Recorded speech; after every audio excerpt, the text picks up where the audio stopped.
We should be live in YouTube. Let me check if everything's all right.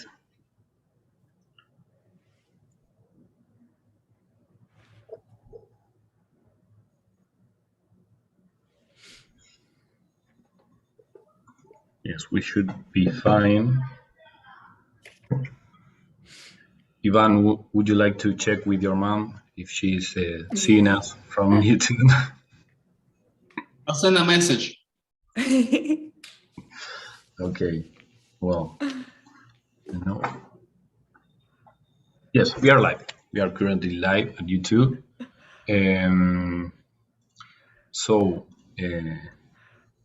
Welcome everyone. You are free to show your face here in this meeting.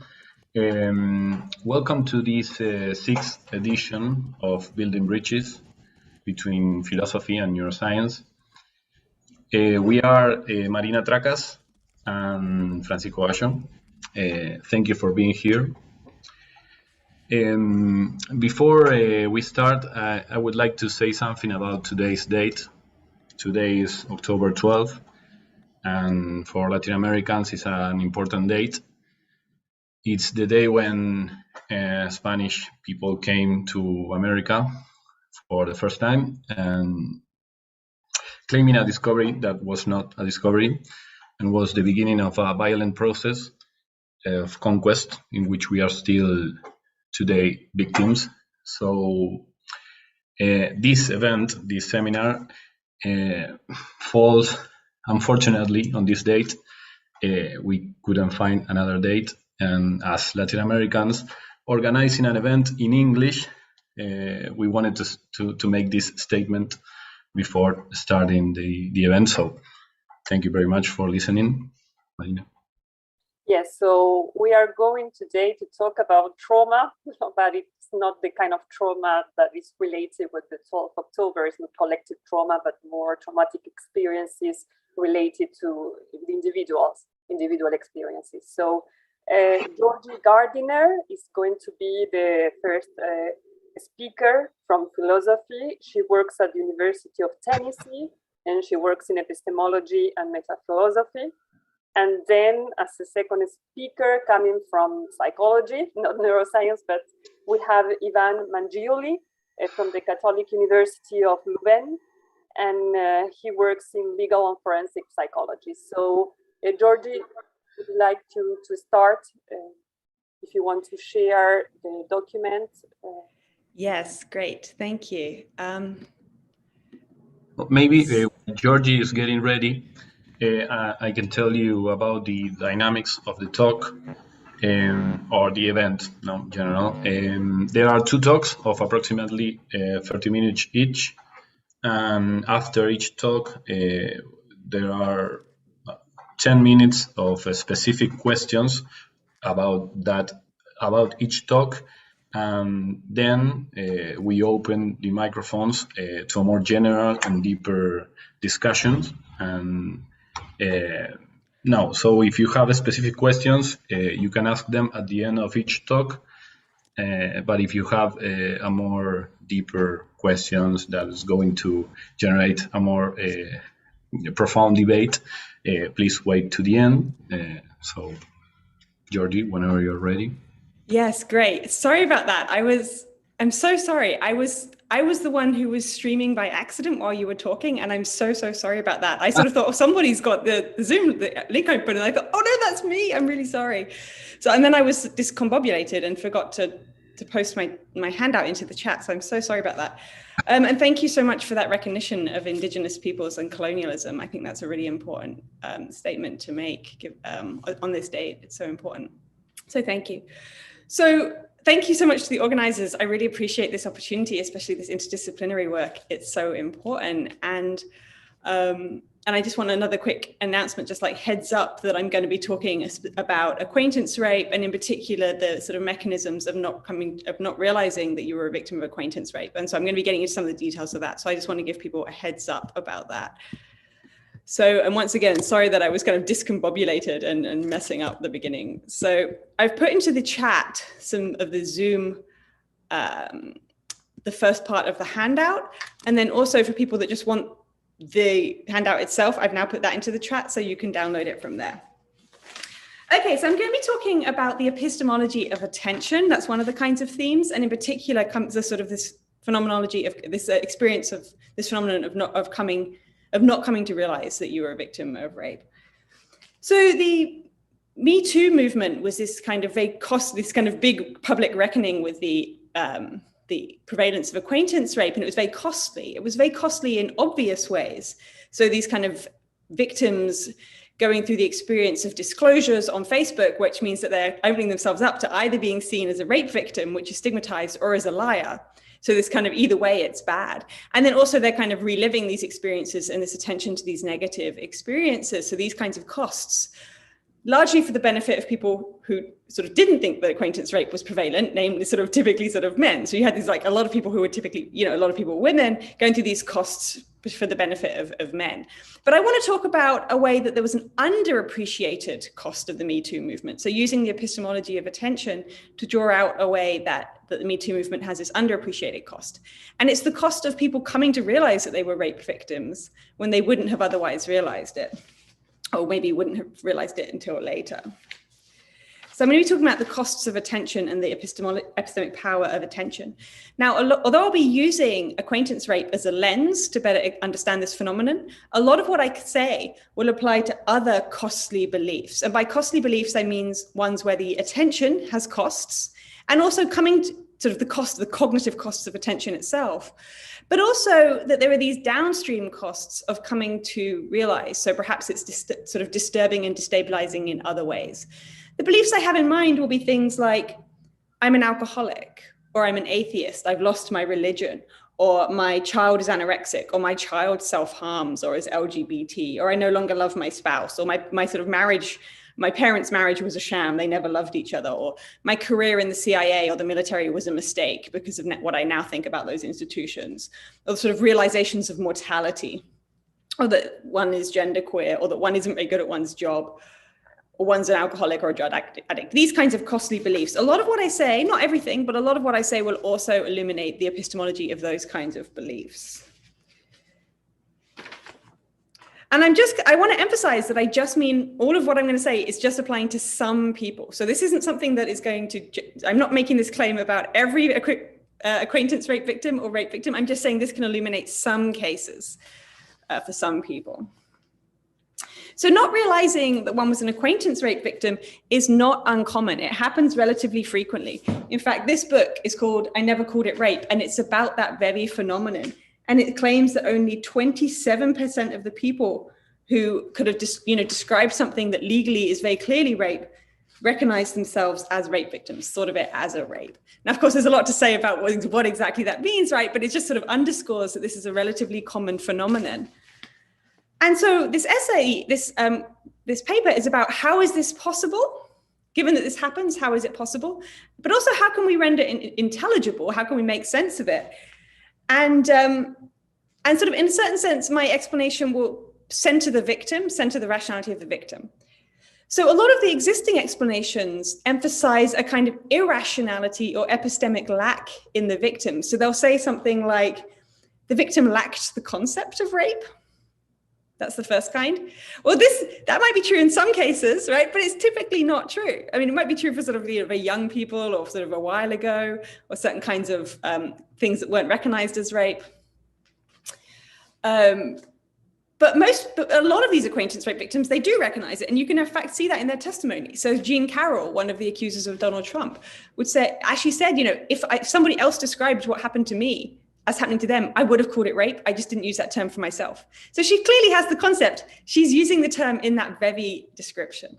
So they have the concept. So that explanation just isn't adequate for a lot of these cases. Another kind of explanation is that the victims are impaired by rape myths. So they'll think something like, all rapists are monstrous, this kind of rape myth. This person isn't monstrous, therefore it isn't rape. Or there wasn't a weapon, so it wasn't rape. Or I didn't fight back, so it wasn't rape. Or I don't feel angry, so it wasn't rape. So they're kind of victims of rape myths. And I think this is getting at something that is part of the phenomenon. But firstly, it's kind of emphasizing the epistemic lack or irrationality of the victim, when actually a lot of, why is it that victims, are they disproportionately unintelligent? Are they disproportionately irrational? Are they disproportionately victims of these rape myths? It kind of it doesn't seem so. So it doesn't seem to be quite getting at the explanation. So part of what this paper is about is explaining why rape myths are so powerful at helping people not realize that they were raped. But also, I think it's there's something inadequate about the explanation, because it's just saying these people are sort of victims of rape myths, but sort of not explaining why, especially given that many rape victims are sort of perfectly intelligent and feminist and so on. The third kind of explanation is they lack evidence, so they don't have the evidence. Now, this is true in some cases, like they could have been unconscious throughout and so on, something like this. But in many cases, they do have the evidence, as evidenced by that Jean Carroll quote that I mentioned earlier. Like, she knows what happened. She has the evidence, the conclusive evidence. But also, where people lack the evidence, there's also a question here sometimes too. So if somebody was unconscious throughout, and they might think afterwards, well, I assume I consented because I know that sex occurred. But why assume that consent occurred? So that itself could be a kind of mental block. Why assume that just because sex occurred, that you must have consented? So partly I'm kind of explaining why it is that we sort of, when we have people have sort of less evidence, they make these kind of assumptions that rape didn't occur. And of course, in many cases, they have the evidence. They could describe something that was clearly meeting the definition of rape, but just not labeling it as rape. So I want to propose an alternative explanation. And I think these other explanations are partial and get some things right, and my own explanation is partial and just gets some of the cases right. And the explanation sort of foregrounds the victim and foregrounds the rationality of the victim, and sort of explains how it can make sense over the life of over the agent, looking at the victim's agency over the course of their life. So when I mentioned this, only 27% of people call it rape, the acquaintance rape victims. Well, when, right? They might not call it rape at some point, but they might call it rape later. So looking at those kind of diachronic features, those temporally extended features of life, because when we think about agency, it happens sort of over the course of a life. So foregrounding the victim and victim's agency, and sort of explaining how it could be rational, intelligible, and even empowering to have this to not realize, or to have this delayed realization. Okay, so I'm going to get the next part of the handout into the chat.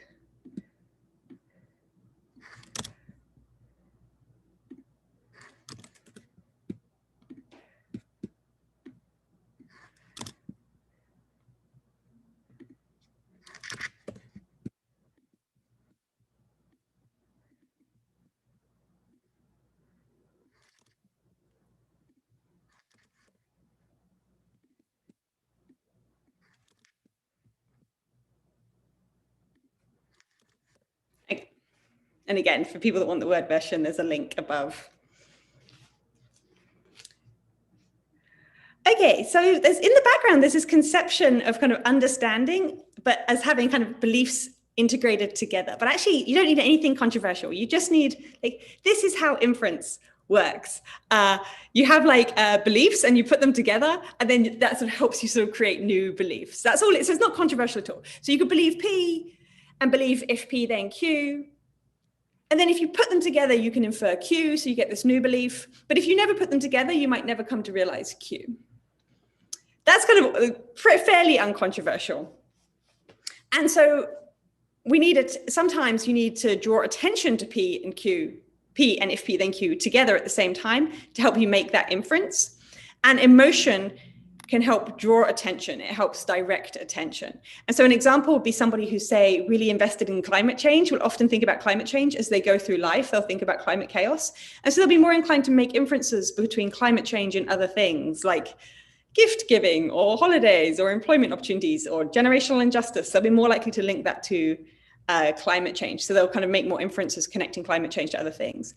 The flip side of that, and that can be distorting, right? Because maybe climate change doesn't have anything to do with those things. It's just that she's more inclined to think about climate change. But attention can also be distracting. Like, we don't think about climate change, and so we don't make those connections. We can sort of fail to make those inferences because we're not thinking about it.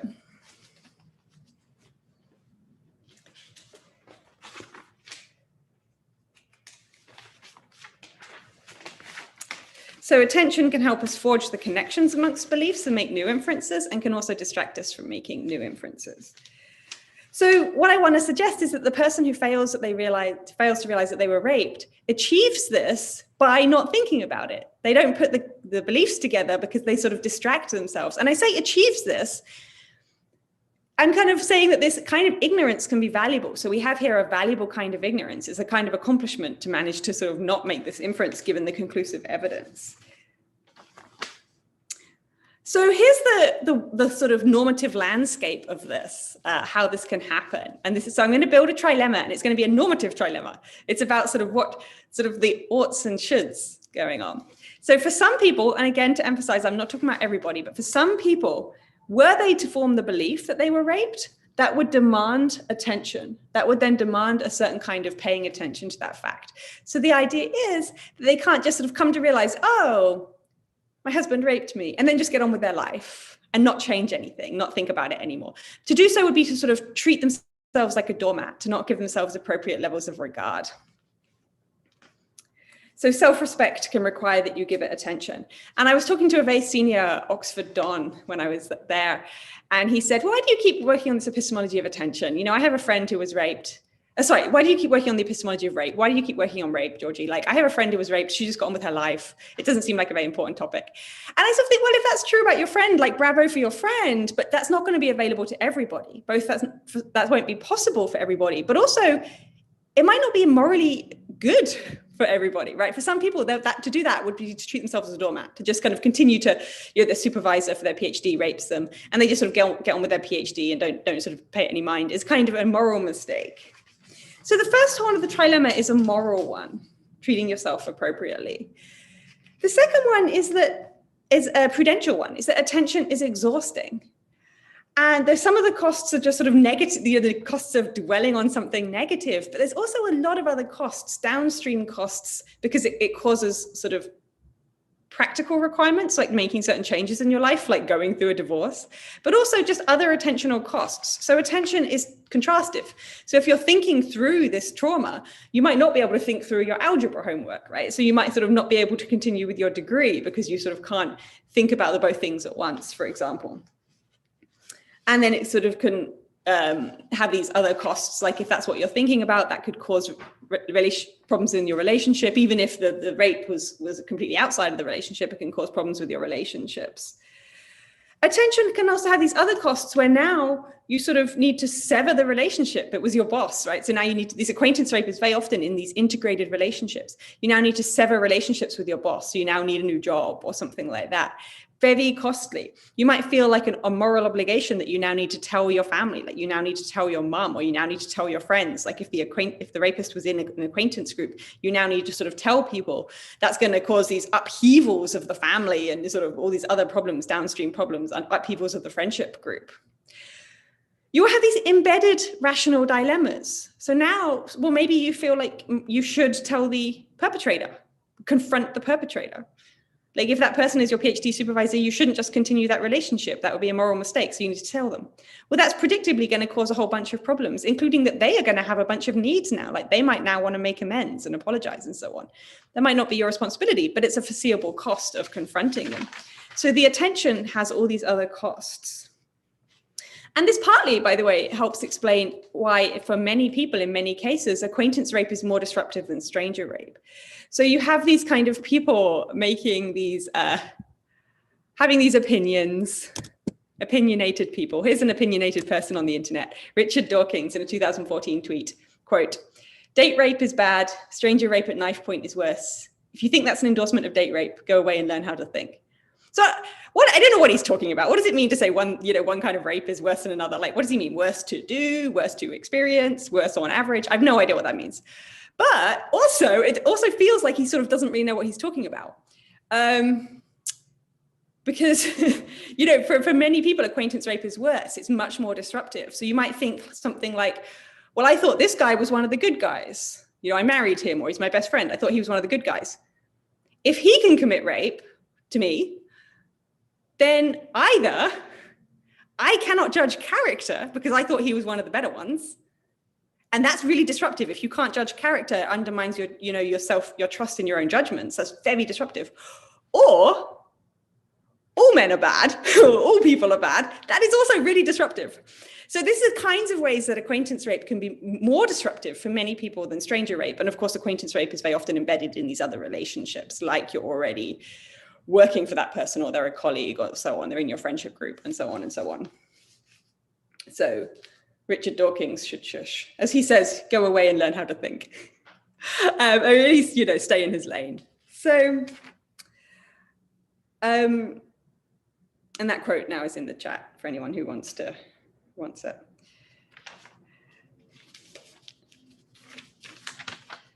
So, okay, so we're talking about this delayed realization and the costs of delayed realization. And I'm going to skip over this part really quickly, but it makes me think of the phenomenon of refugees fleeing, where they go through all these absolutely dreadful experiences en route, these really kind of what in a normal life would be one of the worst things that happen to you en route. So, losing a child or losing a partner, or losing your house and everything, really terrible experiences en route, and they just keep moving for weeks or months at a time. And you always used to wonder, like, how is that possible? These experiences that would normally sort of bring somebody to their knees for, weeks or months or years in grief, they just carry on. And I think the part of this is delayed processing. In those cases, it won't often be delayed realizing, but it could be a delayed processing. And you see this on much shorter timescales as well. So if your house is burning and you sort of grab your children and run, but you know that a pet or your spouse is trapped inside. For most people, that would bring them to their knees in grief, just to think of like a pet dying. But in these cases, you just don't even think about it. You just take the children and run. And I think that's a similar kind of experience of delayed processing. I mean, it's different, but it's helping getting at that kind of explaining how these things can be possible in these more vivid and short-term ways.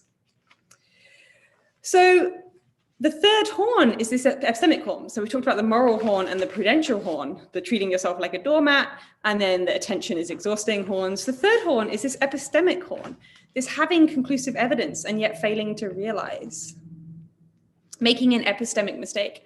So for some people, this epistemic mistake will be the least bad horn.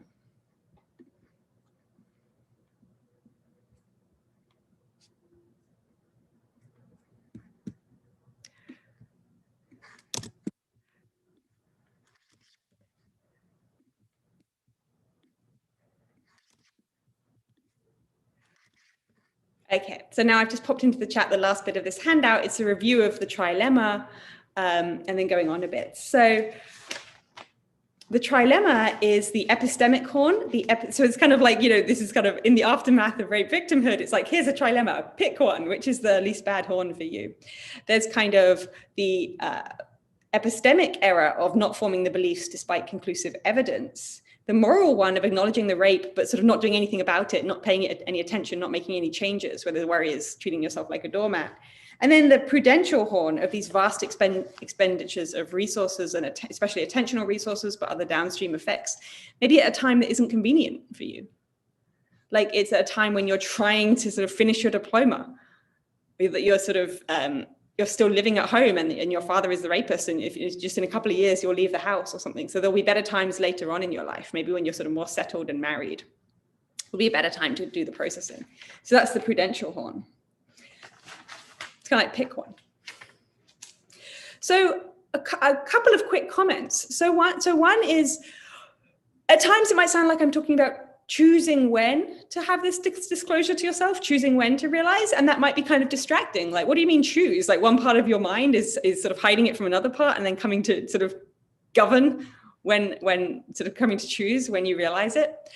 And I don't want to get distracted in that choosing kind of idea, because one way to think about it is just, well, the delayed realization happens. How can we better understand the timing of that? What could render that intelligible? What could make that possible? What conditions can make that occur, like predict that we can then predict that might occur or explain why that occurs? When might that be better or worse? When might that realizing be better or worse? So given that delayed realization happens, sort of what governs it, what explains it, what controls it? But I think sometimes there might be more of a control playing a role. So I think we can distract ourselves. People can distract themselves from realizing. So we have these attentional magnets. So attentional magnets have to have certain properties. They have to be interesting enough to be sort of grab one's attention and sort of sustain attention. It can't just be like really boring. But it also has to be sort of having enough emotional grippingness that it's quite easy to do. So it can't just be like reading Tolstoy's War and Peace. Like for a lot of people, that's too much of an obstacle to entry. It needs to be kind of easier to get into and then also have enough complexity to sustain attention. So these are kinds of attentional magnets. So that will be things like trolling on the internet. Easy to get into, grabs your attention when you're doing it. Shopping, gambling, other kinds of addictions, flirting will be a really good one, because if you flirt with people, you can very quickly get into these like complex social webs that are sort of attention grabbing in certain ways. Getting in and out of relationships, like sort of falling for people, infatuations, crushes. I mean, infatuations, that's an attentional term. Getting into arguments with people, fights, especially with people that you can't then just walk away from. So people that perhaps you live with, family members, getting into fights, having these more kinds of tumultuous relationships.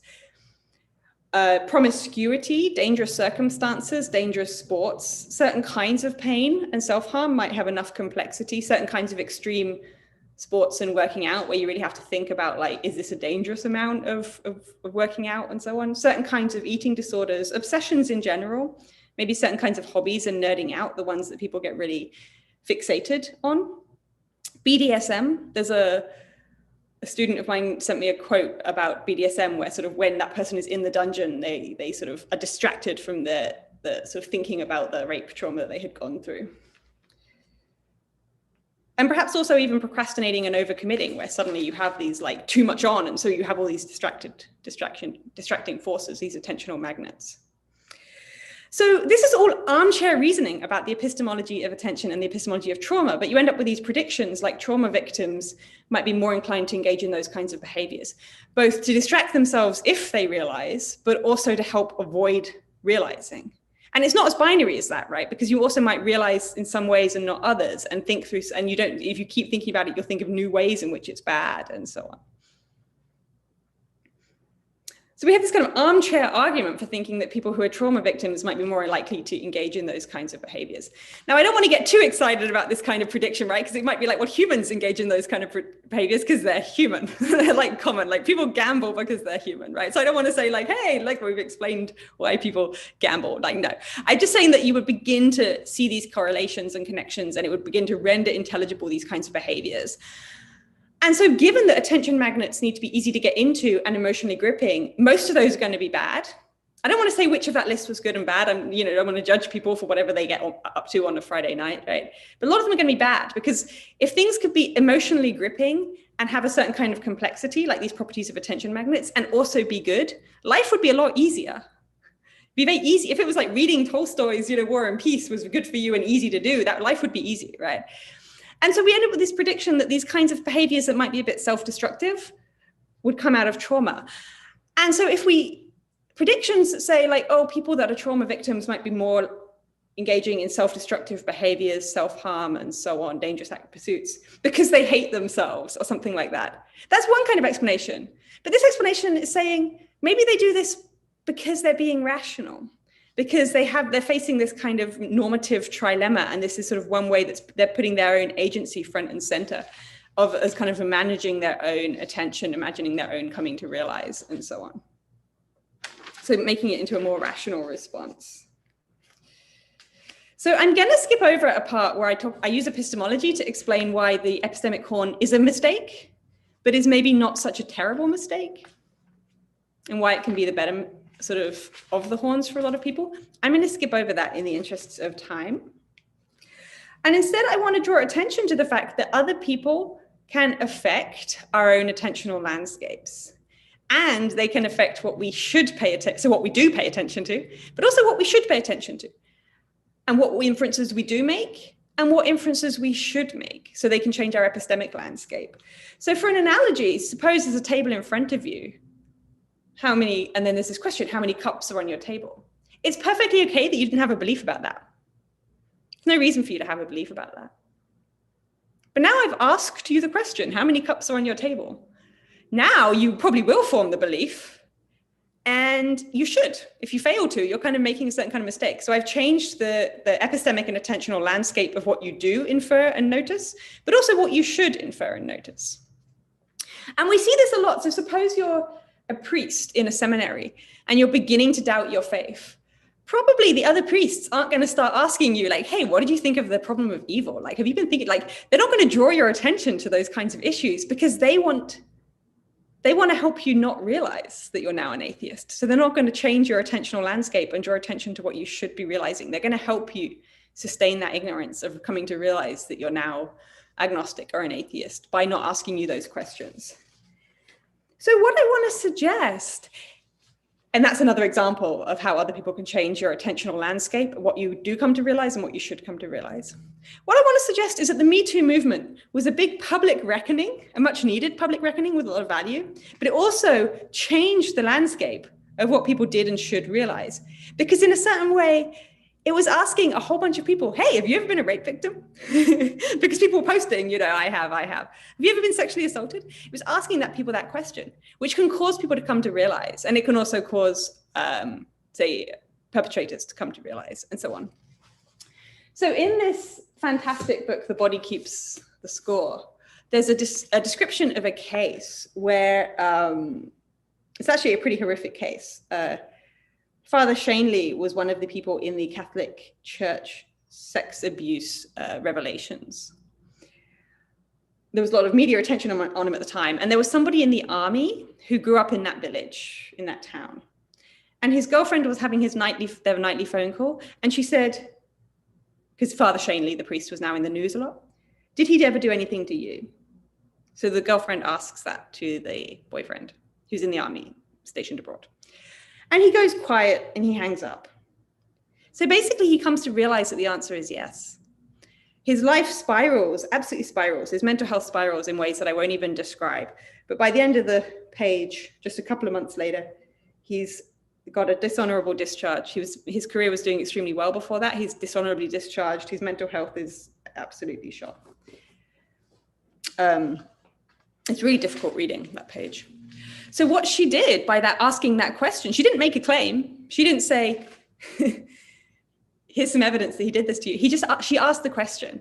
And so she sort of made him come to realize that the answer was yes. So I want to just briefly allude, and I want to suggest that the Me Too movement was kind of like that writ large. And notice that it was a time, a lot of what I was talking about, the trilemma, a lot of what was important to that is that the victims realize at a time that's convenient for them, like, oh, when they're happily settled and married, when they no longer will live with their father. The victim was kind of choosing, in a certain sense, I mean, not literally choosing, but choosing when to come to realize. The Me Too movement was this big social reckoning. And so the victims weren't choosing when those disclosures occurred. So that is the kind of, I talked about the appreciated costs of the Me Too movement, like this kind of people coming to expose themselves as rape victims or expose themselves to accusations of lies, and the costs of having more attention drawn to these kind of difficult periods of their life, these painful periods of their life.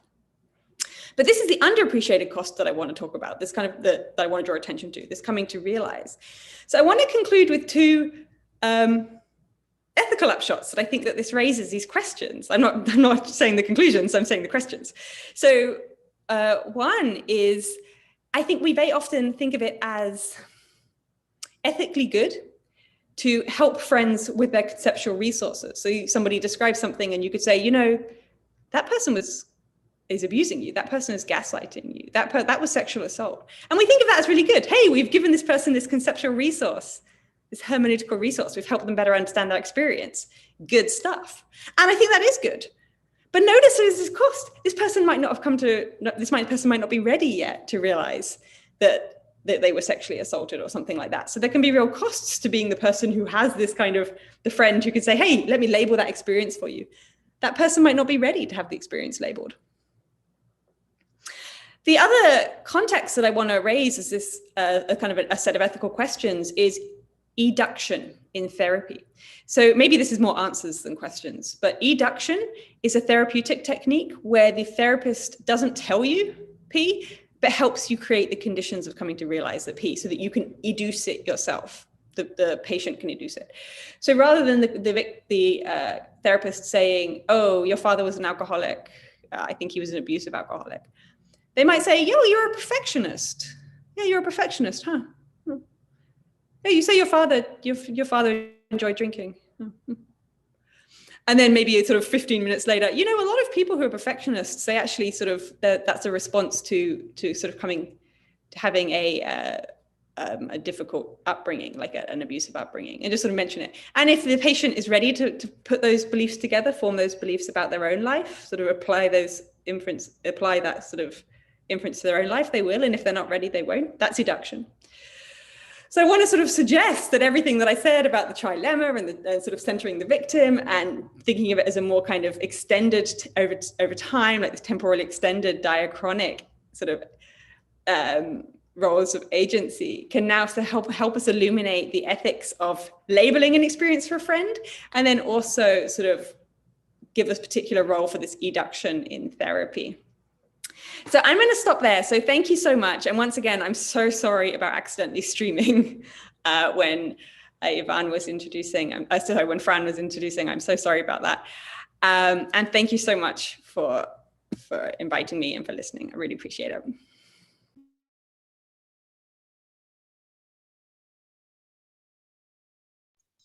Well, thank you very much, Georgi, for the presentation. So I don't know if someone has a specific question for Georgi, very specific, so you can ask them. You can ask her. Well, there are messages, but I don't know, people. Ivan has a question. Yeah, may I ask a question? Georgi, please then read all the lovely messages they are leaving you in the chat. Can I ask the questions? Yeah. For sure. Yeah, perfect. Georgi, thank you very much for the talk. I really appreciate it. I'm quite intrigued by what you said, especially because you display certain things that I encounter every day in my work, but from a different perspective. I have two questions, no, actually three questions. So the first one is related to the late disclosure you talk about at the beginning of your talk. I was wondering whether you might provide us with more information about this late disclosure, in the sense like in which circumstances perhaps those claims occurred, like spontaneously, or perhaps with the help of some other people. My second question is actually related to this very interesting case that you mentioned almost at the end of the talk about this army soldier. Was wondering, because the question that his girlfriend allegedly asked, to me sounded a little bit suggestive, but still, it could be, for instance, that the guy actually always knew about the abuse, and then he just decided later to come forward with the truth because, for instance, he felt guilty or ashamed. So basically what I'm asking is whether there is an alternative explanation to coming to realize to the abuse. And related to this, actually, what do you mean concretely, precisely about when people come to realize the abuse? Yeah, I guess that's it. Yeah, great, thanks. So very related set of questions, I think, because they're all sort of circling around. I think in a certain sense, one thing that I'd like to say might address all three questions because it sort of bears on all three questions. And that's that maybe I should emphasize that it's not binary. I mean, for some people it could be binary, but it might be that there's kind of levels of coming to realize, partly because we have these levels of kind of conceptual resources. I think there's a lot of unclarity, a lot of blurred lines, right? Now, I think the ideas of blurred lines is we have to be careful, right? We have to tread carefully about those kind of ideas because they can be used as a kind of apology for rape and misconduct, right? Like you have this like celebrations of the blurred lines and so on. But I do think a lot of these ideas and conducts operate in a penumbra of blurred lines. So we have these ideas of, well, he took advantage of me, oh, I was really drunk. I wouldn't have done that except that I was so drunk. Or, oh, I don't, that wasn't really something I was comfortable with, but he pushed the limits, or I was feeling a lot of pressure. And we had these ideas of, back in sort of more the mid 20th century, somebody was interfered with, my uncle he interferes with children, he's a kiddie fiddler or something like that, or he, a bit touchy-feely. And so we have these ideas of these like, oh, I think I was taken advantage of, oh, I wouldn't have done. And I think so people can come to realize some things are not others. And this bears on, I think, all of your questions, because it was one thing that you said is, well, perhaps the soldier in the example always knew, or maybe he did always know in certain respects. He knew that Father Shanley made him uncomfortable. He knew that Father Shanley touched him. He knew that Father Shanley wanted him to not share certain things, that there was something funny going on, that maybe he also felt like, oh, I was too friendly to Father Shanley, like I regret those kinds of connections we had, and so on. And so different levels of coming to realize. So on the delayed realization, you asked sort of, well, what happens there? Could I say more? And I think this could be really interesting, is to get more case studies of people coming to realize, and the heterogeneity of coming to realize episodes. Now, coming to realize episodes, this is why I mentioned the sort of blurred lines first, is it's not for a lot of people. So I think different people will have different experiences. So for some people, it really could be binary. Oh. And then for other people, it could be sort of more coming to realize some things and not others. And for some people, it might be more of a slow dawning, where they begin to, they can't really shake thinking about a certain thing. They begin to think about it more and more. They begin to raise it with in conversations with friends more and more. It's a topic that begins to sort of play more on their mind. And so it's slowly dawning. And for other people, it might be more of a sudden realization. And those sudden realizations, of course, they could also come from phone calls or unexpected, sort of sources.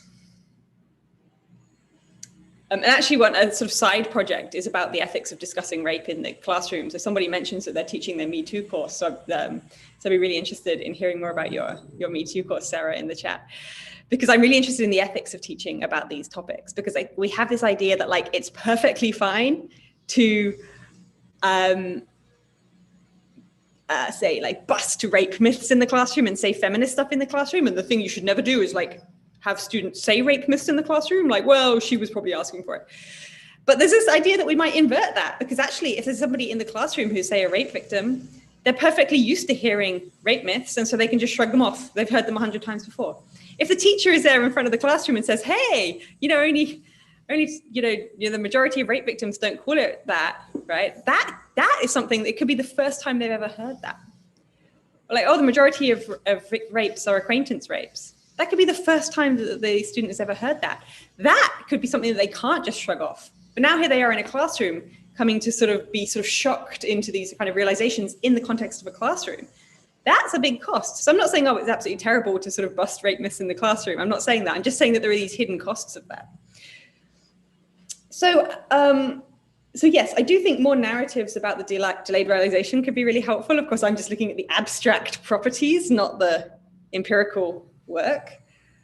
Another theme that you raised in your question, which I thought was really nice, was this distinction between knowing yourself and publicly acknowledging it, and the completely different landscapes there. And I think that's super important. Maybe I will stop talking, but I will just flag that was a really cool point.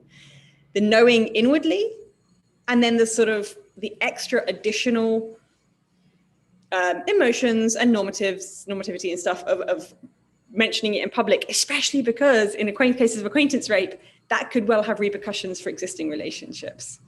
Yeah, I think that's a really cool point, and I'd like to say more, but I'm also worried that I've been talking a while. Cool, thank you so much. And I hope that was responsive to at least some of your questions. Yeah, absolutely. Thank you. Thank you very much. Cool. Well, I believe we don't have more questions, so we can. Someone raised the hand a couple of minutes ago, but I don't know. Yes, but that hand then lowered. So No, I asked Gordon if he had a question, and he said he will save it for the end. So we can continue. I would like, Oh. sorry, and I would like to ask a short question related with what Georgi was saying. It was about this idea that, in fact, everything it's in some way gradual, right? So the person is maybe thinking about that in a certain way, and then thinks in another way. So I was wondering that, in fact, because sometimes you mentioned this idea of mental block. So I was wondering, do we have to use this kind of notion, mental block, or delay realization instead of saying that the appraisal is changing? So the person remembers something, she has an image, something, some emotional content, but she's not appraising that event as rape, right? And later on, she starts to change her mind because, so in fact, she doesn't really forget, but she reappraises the event in another way. So do you agree with that? Or are you suggesting that the person just forgets and blocks everything and then that appears? Yes, great, nice, no, great. As I think one of the themes of my own research is that, epistemology for a very long time was about sort of it's often known like disparagingly as S knows that P epistemology, where you just have it's really straightforward. It doesn't matter who S is. It doesn't matter what P is. It's just everything is kind of atomistic and binary, and then we just talk about the abstract conditions of when S knows that P. But actually, a lot of our beliefs are integrated. They're like integrated with these other beliefs and inferences and our broader character and our emotional states and our dispositions and what we will and won't infer, and what we make of things, our interpretations and frameworks and perspectives. And so absolutely, I 100% agree. It's like this appraisal of this more kind of integrated set of beliefs and values and emotions and so on. And so part of the costs of the Me Too movement, and I sort of skipped over a bit briefly when I was wrapping up, is that the Me Too movement causes people to come to rethink about stuff that they've already thought through. So they, perhaps they were a victim of trauma. They sort of did some processing, they went through therapy. And again, this isn't binary, right? There's going to be different levels, different sort of coming back. And then they're going to come back later and rethink it through again because of the Me Too movement. And now they could be like 10 years older, 10 years more world weary, 10 years different.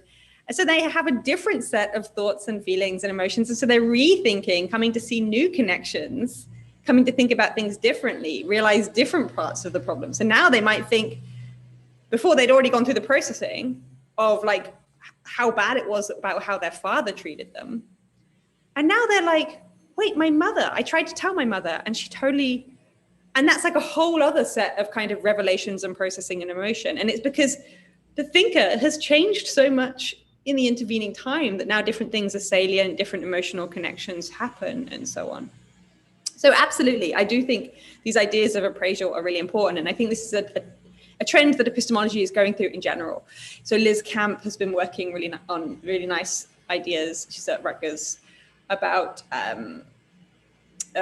frameworks and perspectives. So it's not just S believes that P, S knows that P, if and only if. It's about our broader dispositions and frameworks and how we navigate and sort of how we think through mapping the world. And Catherine Elgin on understanding.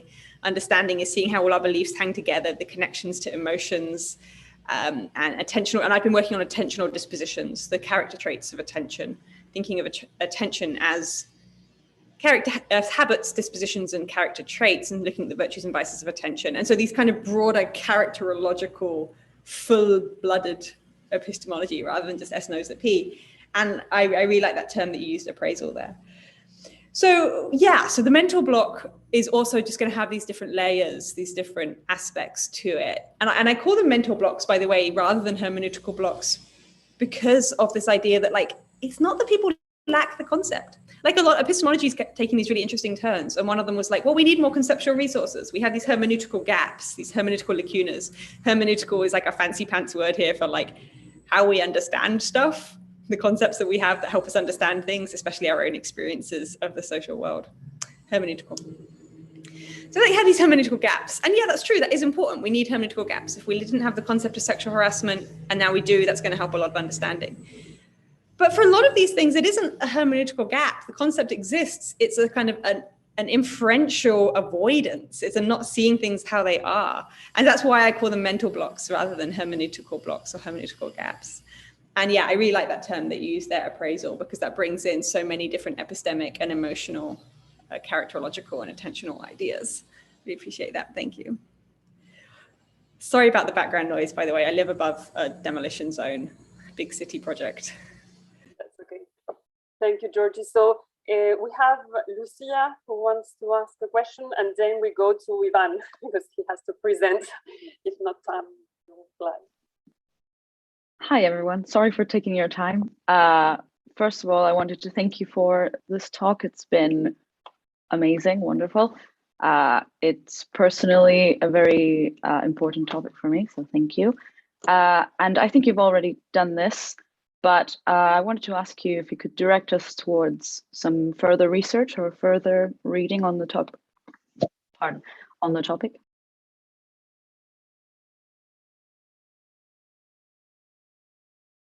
Maybe what I will do is have a think about your question, and could you perhaps send me your email address and I'll make sure that you get it, and maybe I'll put it in the YouTube chat or something like that to try to help circulate it. Is that okay? Because it's kind of interdisciplinary, because it's kind of psychology and therapy and counseling, and then there's also the philosophy and epistemology. So rather than use time now to recall what would be helpful, I will I'll have a think about it and get back to you. Is that okay? And great, and thank you so much. I really appreciate your comments in the chat. And so Ivan, you can start your presentation. Yes. Thank you so much, and again, thank you for organizing this seminar, especially on this very important day for you, unfortunately. But I'm very happy to be here today. So I'm going to share my PowerPoint presentation. Can you see the slide? Full screen? Yeah, that's great. So actually, talking about mental block. Today I'm going to be talking to you about whether it's possible or not to forget traumatic experiences. Yeah, by the way, my name is Ivan. As Marina said before, I am clinical and legal psychologist, and I work at the Catholic University of Leuven in Belgium. And yes, so today I would like to tell you a story. I will try to make the presentation quite light, especially because here it's 7 in the evening. So, but before going there, I'd like to tell you a short story. And this is the story of Professor Giulio Cannella, who was a professor of philosophy, actually, in Turin during the first half of the 20th century. And he took part in the First World War and actually went missing. Since then, reappearing around 1926, and claiming complete memory loss for his experience and also for his identity. He didn't know anymore who he was. He was examined by several psychiatrists back then, and they all concluded that actually, because of the traumatic experience Professor Cannella went through, namely the First World War, he was indeed experiencing what we nowadays call amnesia, and specifically dissociative amnesia. Can I? Yes. So for those who do not, I'm having a problem here. Yeah, okay, great. So what I was saying is that, yeah, dissociative amnesia nowadays is nothing more than a memory loss due to traumatic or stressful experience. So is this inability to remember important autobiographical information, which is inconsistent with ordinary forgetting and is not attributable to the effect of substances or neurological, medical, or psychological condition. And of importance, it's always potentially reversible, because it means that we experience something that has been successfully stored in our memory. And then, poof, it went lost. However, basically, the concept of dissociative amnesia, which formerly was called repressed memory, represent a very, very controversial issue nowadays. For one thing, because it runs counter research showing that actually traumatic experiences are well remembered. So you have basically to imagine these two opposing positions. On one hand, memory experts saying that indeed, natural catastrophes, wars, sexual abuses, all these traumatic experiences can be remembered. On the other hand, there are several clinicians saying that because of the emotional component, the traumatic component of such experiences, we can indeed have memory loss for this. So today, I'm going to talk briefly, very briefly, about the history of the concept of both dissociative amnesia and repressed memory. And then I'm going to show you what the research tells us about these controversial ideas. Then I'm going to focus a little bit on dissociative amnesia today. Yeah, I'm sorry, somebody is ringing the intercom. Okay, later. And then finally, I'm going to point out the consequence for the legal realm. So very briefly, the origin of repressed memory and dissociative amnesia of these two ideas, it's quite far. It starts back at the end of the 19th century. As a matter of fact, several scholars, such as, for instance, Pope, they believe that the concept of both repression and dissociation is nothing more than a cultural bond syndrome, meaning that before that period, which is basically the period of the Gothic literature, we do not have any reference evidence of such ideas, of such concepts. And if you probably remember, that's the period in which some novels and romances are starting to come out. And one of these is, for instance, Dr. Jekyll and Mr. Hyde by Stevenson, in which at the beginning, in this novel, there is indeed this idea that our memory can be split, can dissociate, and perhaps even create two different personalities which are both unknown to each other. Still in that period, still in that period, that's the period, of course, of the start of the psychology, and is the period in which Sigmund Freud has his huge popularity, basically.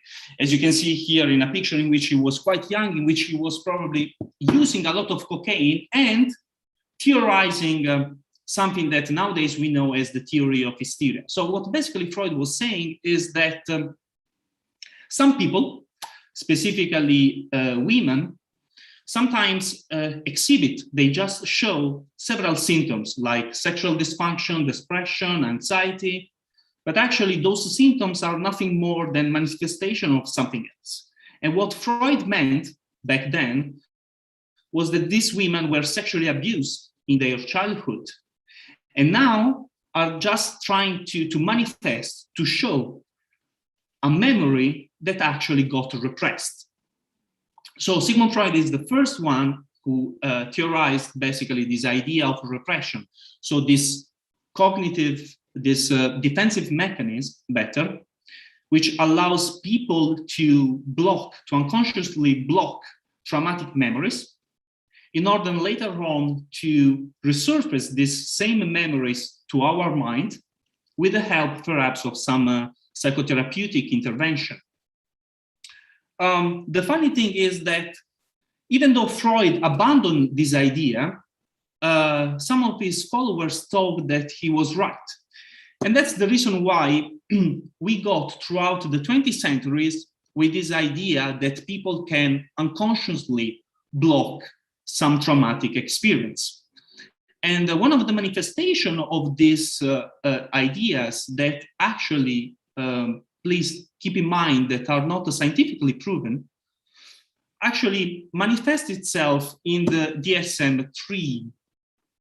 The DSM, for those who don't know, is the Diagnostic and Statistical Manual of Mental Disorders, which now is in its 5th edition. And already in the 80s, there is this idea, which basically it's a mental disorder, which there has been called psychogenic amnesia, which is basically a sudden inability to recall important personal information that is too extensive to be explained by ordinary forgetfulness. In the meantime, in the 80s, basically, in the United States happened something very, very interesting. There is some sort of pandemic, which I know it's not the best adjective nowadays, but still. In the 80s, there is this idea related also to the satanic sexual child abuse. And several clinicians found some of their patients basically suffering from repressed memory of satanic abuse. And an example of this is this book that you see here, Michelle Remembers, which later became a bestseller, and is the story of this patient, Michelle, which with the help of Dr. Patzder in the 80s, came to learn that actually when she was a kid, she was sexually abused in a satanic ritual. The memory of such traumatic event was recovered thanks to the use of hypnosis. You all know what is hypnosis, right? One of the most, nowadays we know that it's one of the most suggestive techniques. So basically, after some investigation and some examination of Michelle's stories, of course, there was a legal proceeding, but then in the end, Michelle and also her psychiatrist realized that actually she never experienced such abuse. She just came up with a memory that was false. And this is just one of the cases that we know in the literature. But it's very important because it's one of the first cases in which indeed this idea of repression is still alive, and put forward also this assumption that throughout some psychotherapeutic techniques, people can indeed unblock the memory of sexual abuses. So then what happened after this? Luckily, already like in the end of the 70s, there were some research conducted by Elizabeth Loftus pointing out how sometimes memories of those traumatic experiences, especially if elicited in some problematic context, such as, for instance, psychotherapy, can be false. So in the beginning of the 90s, what occurred was what nowadays we know as memory wars. You have to imagine, as I said at the beginning, on the one hand, many memory experts saying that the concept of repression, which later became dissociation, is highly problematic because it's highly difficult to be explained from a scientific point of view. And also, we know that, as we will see in a bit, there are several other explanations for why sometimes people might forget and remember even traumatic experience, such as, for instance, sexual abuses or war combat. On the other hand, still, there were and there are nowadays still some clinicians, some practitioners who strongly believe, who strongly think, who strongly claim to have seen repression and dissociation, and saying, well, actually, traumatic experience can lead to amnesia, can lead to memory loss. So this happened in the 90s. However, what research tells us about the possibility or not to forget traumatic experience, and also whether or not there are alternative explanations to the concept of dissociative amnesia and repressed memory. First of all, we know quite well that highly emotional events are well remembered, especially as compared with neutral ones. Have you ever heard, for instance, of a survivor of the Holocaust who actually claimed not to remember anything?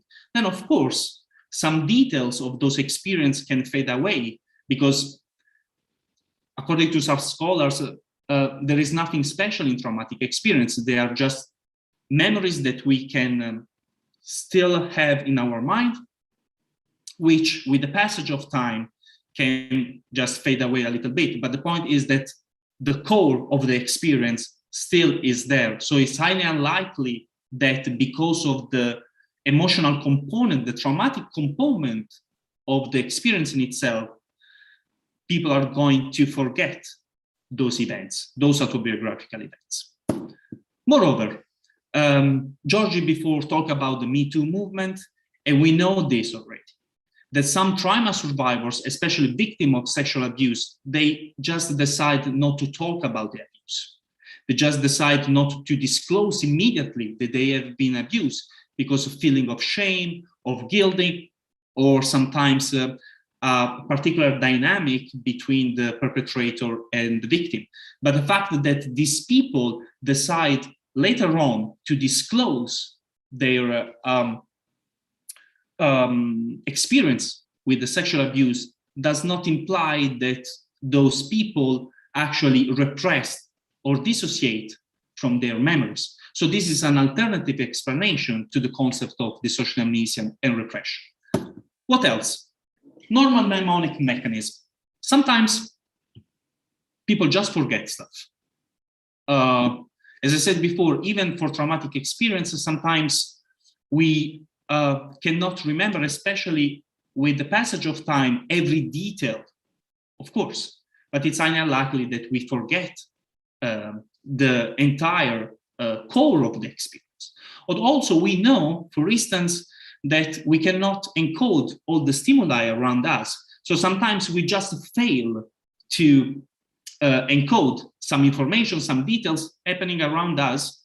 And then does not mean that we are repressing or unconsciously blocking the memory of the abuse or in general of the traumatic experience. There are just normal mnemonic mechanisms which can lead to forgetting some parts of the experience. Again, the neuroscientific tools. As I told you before at the beginning, dissociative amnesia is a condition in which basically people are unable to remember important autobiographical experience in the absence of any organic neurological or medical dysfunction, which means that sometimes promoters of these ideas of dissociative amnesia and repressed memory, they just see that because their patient's brain is perfectly fine, their memory loss needs to be justified by some functional, some psychological factors. However, we know that when it comes to some neuroscientific tools, for instance, like the MRI, sometimes they are not able to detect, for instance, the mild brain injury. So that means that even if a super cool tool, neuroscientific tool, shows no organic deficit, that does not mean that the deficit is still there. And perhaps that can be the explanation for forgetting, right? So again, another alternative explanation to this.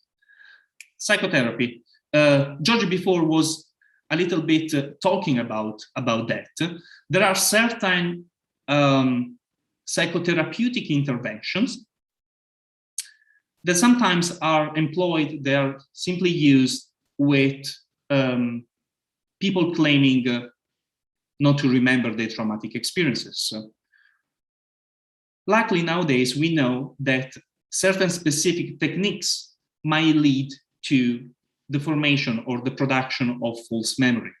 For instance, hypnosis and or suggestive questions. So sometimes in a certain psychotherapeutic settings, people can even, through the use of such techniques, come up with the memory of being abused, for instance.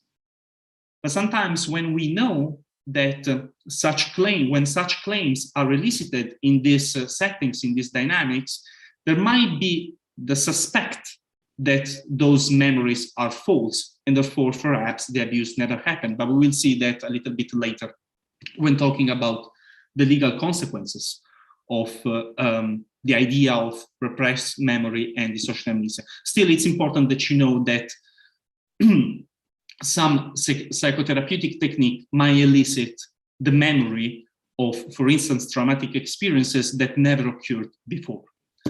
And finally, malingering. Perhaps you can recognize here in the picture, this is Rudolf Hess, one of the right hand of Adolf Hitler during the Third Reich. And during the Nuremberg trial, he claimed not to remember anything. So basically, he claimed amnesia for the offenses he committed during the Second World War. However, when he came to understand that because of his claim of amnesia, he could not defend himself, he decided to come forward with the truth, meaning that he was fully fooling the judge, the psychiatrist who were examining him, etc. So he basically was just malingering. He was faking, simulating memory loss. And this is actually something that is really common, especially among offenders of violent crimes, such as homicides or sexual abuses. The idea that basically those people can pretend just to suffer from memory loss might be, specifically in some context, an alternative explanation to the concept and the construct of dissociative amnesia or repressed memory. So we saw basically so far that there are several different perhaps explanation for why people might or might not forget a traumatic experience. So nowadays, what happened? It happened that after the memory wars in the 90s, the idea, the concept of repression fell in disgrace, basically. So the concept of repression is this defensive mechanism which allows people to unconsciously block traumatic experience. After that, after the memory wars of the 90s, some clinicians, even some scholars, prefer to refer to this idea as dissociation. But nothing has changed, basically. So what dissociative amnesia is and what the dissociation entails in this context is basically that in order to save themselves or to protect themselves, people actually act as they are using some sort of coping mechanism. And this coping mechanism basically means that people dissociate from the traumatic component of the memory, thereby manifesting memory loss for it. But as you can probably see, the two concepts, the two definitions, so to say, are quite close to each other. So basically, to some extent, dissociative amnesia replaced repressed memory as idea. And the point is that dissociative amnesia, it's quite rare phenomenon in general, but it's quite illustrated in the literature. There are several cases in which several clinicians just write about their patients suffering from dissociative amnesia. So, I'm sorry, I have a bit of cold. At the beginning of this year, we came out with this paper in Clinical Psychological Science, which is basically some sort of, it is a critical review of all the dissociative amnesia cases that we found in the literature between 2000 and 2020. We basically collapsed a total of 60 articles, including 128 cases of patients claiming memory loss for traumatic experience. And we just went through them and we analyzed these cases. And specifically, we focus on two major things. I mean, on several things, but I don't have time to talk about all of that, but on two major things that I'm going to show you right now. One is the presence of the traumatic experience reported in these cases. And the second one is the alternative explanations provided by the authors in order to rule out other possible explanations indeed for their patients' memory loss. So when it comes to trauma, what we found was very, very frightening to some extent, but also quite interesting. So what we saw, let me see, do I have a pointer here? Pen, nope. How do I do that? That, all right, yeah, okay. Beautiful sketch. Right, so what we found here is that majority of the cause of these patients' memory loss was organic in nature. So basically those were people who had a car accident, they fell while singing in the shower, and then they claim not to remember anything. So this goes definitely in contrast with what the DSM says, because it says that actually the memory loss is due to psychological causes which are traumatic in nature, and they should be not organic. So it was quite interesting why, the reason why these people were labeled as suffering from dissociative amnesia if they had an organic cause for their memory loss. Still, in a very few cases, actually, the traumatic experiences, the experiences before the onset of amnesia were traumatic, like war combat, sexual abuse occurred perhaps in childhood, and etc. This was quite interesting stress. The point is that, of course, the DSM says that the inability to recall the autobiographic information needs to be basically traumatic or stressful in nature. But when looking at the stressful causes that led these people to claim memory loss, actually, they were sometimes nothing more than stressful events that we all experience in our lives, such as marital issues, conflict with, I sketched in the wrong way. Anyway, conflict with relatives and partners, unfulfilled wish of love. So some causes were a little bit like too extreme, or better, too weak to be labeled as being traumatic. The point is that after this, we saw that dissociative amnesia, it appears now, it seems to be a quite elastic construct, a quite chameleontic, if you want, idea in which any type of stressful event can justify people's memory loss, which is a little bit problematic, and we will see it in a bit. Also, when it comes to the alternative account, we found that, for instance, malingering, encoding failure, and ordinary forgetting were actually not really taken into account.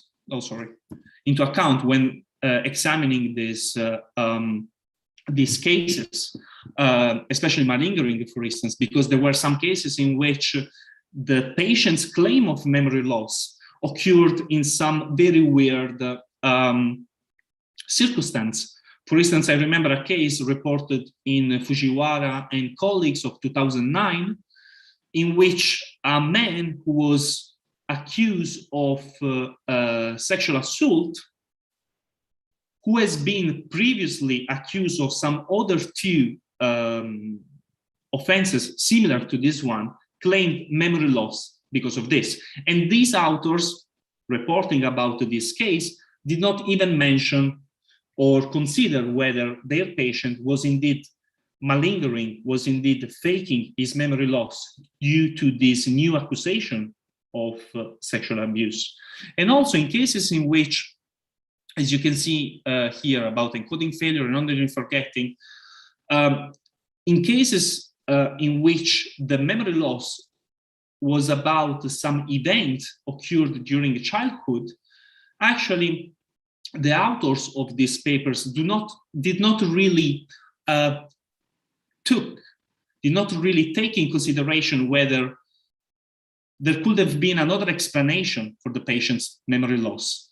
So there is indeed this idea that dissociative amnesia is much more than a rare phenomenon, and also that several traumatic experiences can justify, or better, several stressful experience can justify patients' memory loss. And in these cases, most of the time, other cognitive alternative explanations are not ruled out at all. Why I'm bothering you about all of this, and why the concept of and the idea of repressed memory and dissociative amnesia might be problematic, especially when it comes to the courtroom and the legal context. For one thing, they can lead to wrongful conviction. You see here in the picture Meredith Maran, who in 2012 came out with a book called My Lie, A Story of a False Memory.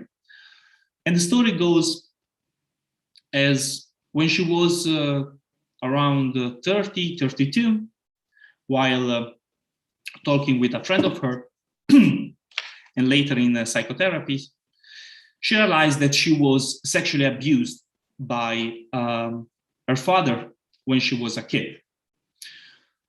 She did not have any memory of that whatsoever before, and she actually basically was manifesting before that moment memory loss for such a traumatic experience. Of course, when someone specifically comes out with such important claims, a legal proceeding starts.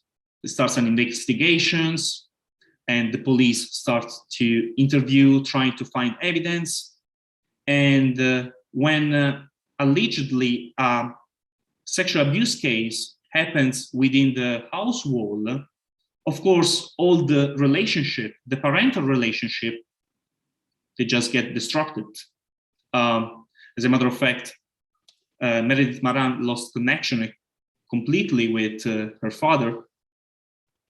Then the proceeding went on, and the police could not find any evidence. And Meredith Maran actually realized that she came up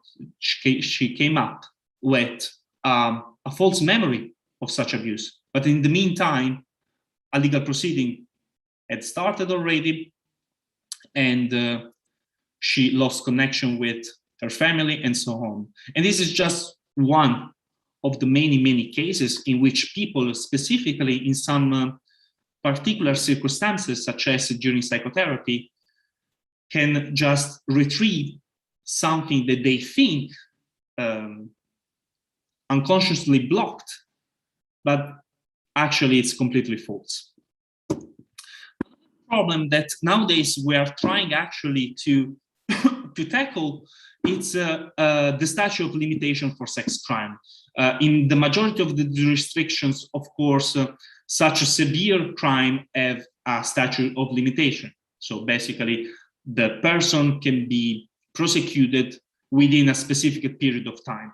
But for instance, in France and also in Belgium here, because of this idea of repressed memory and dissociative amnesia, such statute of limitation has been abolished, like in France, or extended, like in Belgium. And then, of course, keeping in mind the case of Meredith Maran, as I told you before, this can be problematic because after many years, still people can be accused of sexually abusing someone, and perhaps the abuse has never happened. Please don't get me wrong. I'm not saying that all the abuse claims are false. I wish it was like that. But sometimes there are some situations, as I said before, especially when the first claim is elicited in some particular dynamic, there is a likelihood that such retrieved memory perhaps might be false. Of course, another case, as I told you before, another problem for the legal court, for the legal realm, is malingering. You recognize here, this is the picture of Professor Cannella that I showed you before. I told you that he went missing during the First World War, and then he reappeared in 1926 claiming not to remember anything. Well, actually, the guy who claimed to be Giulio Cannella actually was not Cannella, and he was another person. It was Bruneri, which you see here on the right of your screen. Actually, this was a person who was malingering, who was simulating to be Professor Cannella. He was just taking advantage of the situation. He actually was some sort of criminal. And he just thought, well, you know, I'm going to show up to Cannella's wife and saying that I'm his husband. And actually then it was discovered, of course, that Bruneri was fooling everyone. And the sad thing is that actually Cannella's wife always believed that this guy who magically reappeared at her door was indeed her husband. And in order to avoid the punishment, both the couple actually escaped to Argentina when they lived for the second half of the 20th century. But then this is just one case, as well as the cases I told you before of Rudolf Hess, in which sometimes offenders, in order to obstruct the police investigation or the legal proceedings, they just claim not to remember anything of their crime. And then, of course, when in court you have someone who thinks that this situation might happen, might be problematic for the judge to decide whether or not this person should stand a trial or not, even though, of course, claiming memory loss for a crime does not imply necessarily that these people cannot stand the bar of the trial. Anyway, in closing, the point is that the ideas and the concept of repressed memory, dissociative amnesia, nowadays still are highly controversial because actually they are not scientifically based. And knowing that there are some alternative explanations to that, we now have some good evidence showing indeed that these ideas are actually weak. But still, the beliefs about those, they're still around us. As a matter of fact, you might have seen last year, Netflix came out with this entire show about Freud and his history, in which concept of repression and unwanted blocked memories are shown. And this, to some extent, might even infer or might even pump up these ideas. But what we know nowadays, thanks to the memory science, is that these concepts are quite flawed. And that's the reason for why definitely we need more memory experts in court when dealing with cases of allegedly memory loss for traumatic experience. This was the end of the talk. Thank you very much to all of you. And I give the word back to Marina. Well, thank you, Ivan, for this wonderful talk. So I have a lot of questions, but I think Georgi should start and we can open, because I think I also saw a comment. Someone made a comment in the chat, so then the person also wants to ask the question, so please raise your hand. So Georgi. Yeah, great. Thank you so much. I really appreciate this. So in a certain sense, my question is kind of spiraling back to the part of the question that you asked me that I then did. I said, well, I won't say anything about that, even though I think it's really interesting, which now your talk has raised, which is this distinction between somebody's coming to realize for themselves, so inwardly asserting it in certain respects, and then the difference between that and then sort of publicly or externally asserting it. And so one question is sort of one phenomena that we see is that people that can tell themselves, and tell here, I'm going to put in scare quotes a little bit for reasons that have become apparent, tell themselves, but nonetheless, it's a huge deal to tell other people. And there's this question of why. And so one reason might be, and this is using the resources from Marina's question and your question, is, well, this inward voice is not actually a voice. It's not actually language of thought. We don't actually put it propositionally to ourselves often. I mean, sometimes we do. It's more textured. It's more of a landscape. So there's interpretation and emphasis. What do we foreground? What do we ignore? Interpretation, how do we understand and appraise things? Can we think, well, this did happen, but it didn't really matter, or this happened, but it was just being taken advantage of. It wasn't actually rape, and so on. contrasting that kind of rich texture of internal telling, in scare quotes there, with where we have this narrative and interpretation and vagueness, and nothing is sort of has to be binary. Tell somebody else, you now have to translate it into language, into propositions, into sentences, using particular words. Do I use sexual assault? Do I use rape? Do I use being taken advantage of? It sort of forces a binary on it. And so it goes from this kind of more vague interpretive landscape perspective thing to a binary in the act of telling. And so I think that does two things. One is that telling other people forces that binary. You have to figure out what sort of gloss to put on it, how to sort of convey it, what conceptual resources do you use, and how do you put it. And then two, you also lose control of the narrative and the appraisal and the valuing. So for in your own mind, you might think, well, it doesn't really matter. And then on some days you think, well, it matters a little bit, but it only matters in these ways. You have total control over it. If you tell somebody, especially somebody close to you, you lose that control over interpretation and evaluation, assessment, that appraising of the meaning of it, right? Because you could tell somebody and their response is, oh, that's a huge deal. Wow. Or their response could be, oh, that's not such a big deal. And you've lost the control over that. So the first one is that the different structures. It's going from this thing that isn't binary, isn't propositional, to binary, because that's how language works, communication works. And the other one is you lose control over the interpretation. And that might be part of why telling a stranger rather than a friend can be so much more valuable, because on the first one, you can try out different interpretations with a stranger. So you can tell a stranger, he took advantage of me, blah, blah, blah, blah, blah, blah, blah.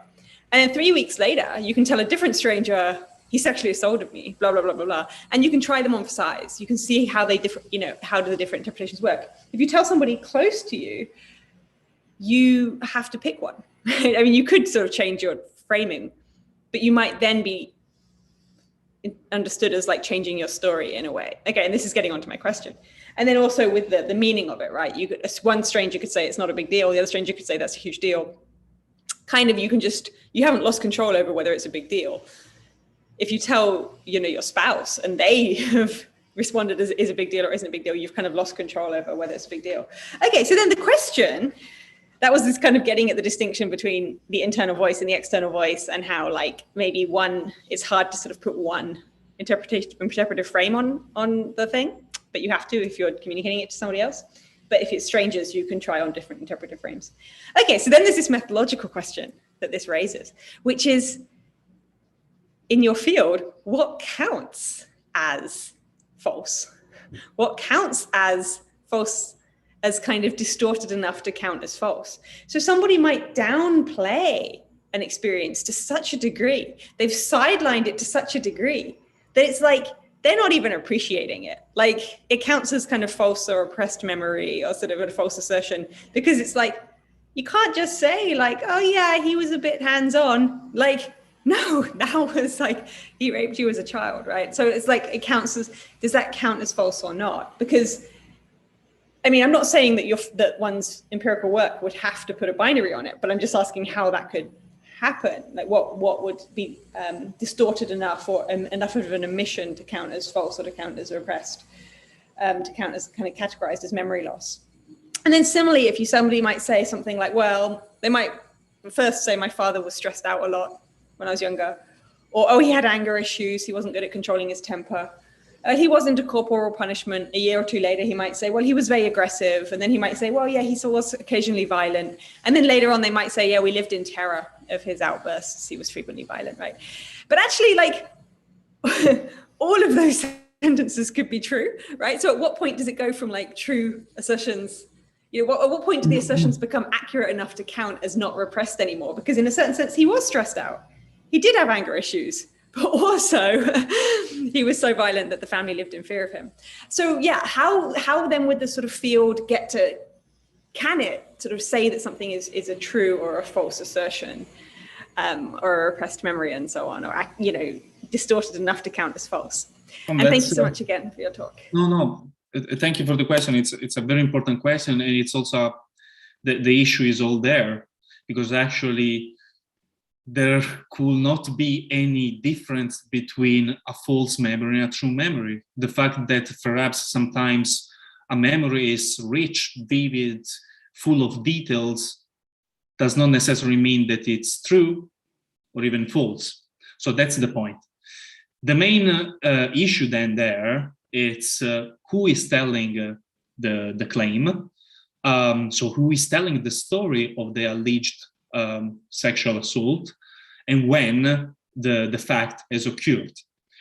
Because one thing is that you are, so to say, sexually assaulted when you are already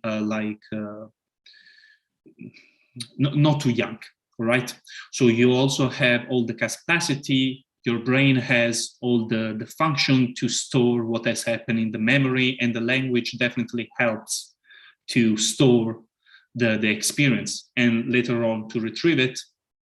And then you, of course, there are, as I said before, several dynamics in which you might or might not disclose the abuse immediately or not. Then, of course, when you say something like that, I find a little bit difficult that perhaps survivors of sexual assault might tell these things to a stranger. It usually, the disclosure happens quite often to someone who is close to the victim. But still, it depends on the narrative of the alleged victim and indeed when the traumatic experience has occurred. So let's assume that the claim refers to an offense that allegedly took place a month ago, and the testimony of the victim seems fine, in the sense while going through a forensic examination, there is no indication that this person is telling something bizarre or that it's pure fantasy. Plus, there are some other surrounding evidence pointing towards the veracity of and the attendability, reliability of the statement. Then the judge, I mean, the forensic expert, the memory expert, can help in this way the judge to establish whether or not the abuse has occurred. So, which is one of the easiest, so to say, way to come to a conclusion. It's more problematic when the claim refers to childhood, for instance, and perhaps even to a situation occurred before age of 5. Because actually, I forgot to mention before, but we all suffer from what is called childhood amnesia. So we actually cannot remember what has happened to us, even sometimes if it might be traumatic, before the age of 6-5, because our brain doesn't work still properly and the language doesn't help us, as I said before, to consolidate the memory, etc., etc. So the point is that when such claims is made, it's a problem, because of course the evidence and eyewitness testimonies, for instance, are just lost in time, right? So then the only evidence that sometimes the judge has is the testimony of the victim and the one of the alleged perpetrator, right? But then, of course, through a accurate and fine forensic examination, you go and see when the claim has been made, in which circumstances has been elicited, for instance. That's why I was talking, take for instance the case of Meredith Marane, as I said before. I mean, the memory that she had was rich of details and completely fine, but then when the investigation started, no evidence has been found. So the point I'm trying to make is that every case depends, it differs from the others. It always depends on the other elements and evidence that the police has and later on the judge has in order to indeed come to a conclusion, right? And then, of course, it's the duty of memory experts to help through a proper forensic examination of the eyewitnesses and the victims, to help the judge and the legal system not to commit any miscarriage of justice. I don't know whether this very long answered your question. But yeah, the problem is that it's a mess. It can be very problematic sometimes. That's the issue. Great, thank you, appreciate it. Well, we have a comment from Lucia. Maybe she can ask, Lucia, if you want to ask yourself. Want to ask the question with your face or your voice? Hi, me again. Really sorry for the many questions. Basically, what I wrote is, in light of all of this, what can we say about phenomena like gaslighting or DID, which is formerly known as, I think Multiple personality disorder. It's a very broad question, but yeah, it's a very broad question that I on purpose left out from the presentation, because then I should have talked for hours. But actually, remember, for instance, during the presentation, I showed you that book Michel remembers in the 80s. Before that, there's a very interesting book, and it's the story, I don't remember the name of the book, but it's the story of Silly, which was the first case in the United States of someone claiming multiple personality disorders.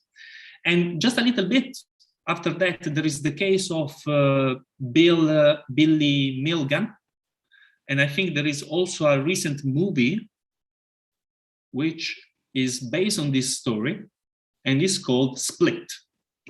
Which are all basically stories of these people claiming to have multiple personality disorders. The DID, it's still a psychiatric disorder reported in the DSM-5. It's included in the dissociative disorders, and dissociative amnesia is one of the symptoms, so to say, of this issue. So both DID and dissociative amnesia are really linked to each other, because the point is that basically when someone suffers from a DID, the other alters, they are called like that. So the other personalities, they have no memory of each other. But then sometimes you can even go on YouTube. There are several channels in which people claim to have dissociative identity disorder, and they, on YouTube, they show their different alters. And I always wonder, if you do not have memory of each other, how can you make a video on YouTube? But that's just my personal opinion. Still, the point is that it's a very intriguing phenomenon, which is also difficult to scientifically show, like the idea of repressed memory. And again, there are several critics around this issue, this disorder. If you want, and if you send me your email, I can send you some very nice review about this. It's a problematic, controversial issue, difficult to show, to examine also.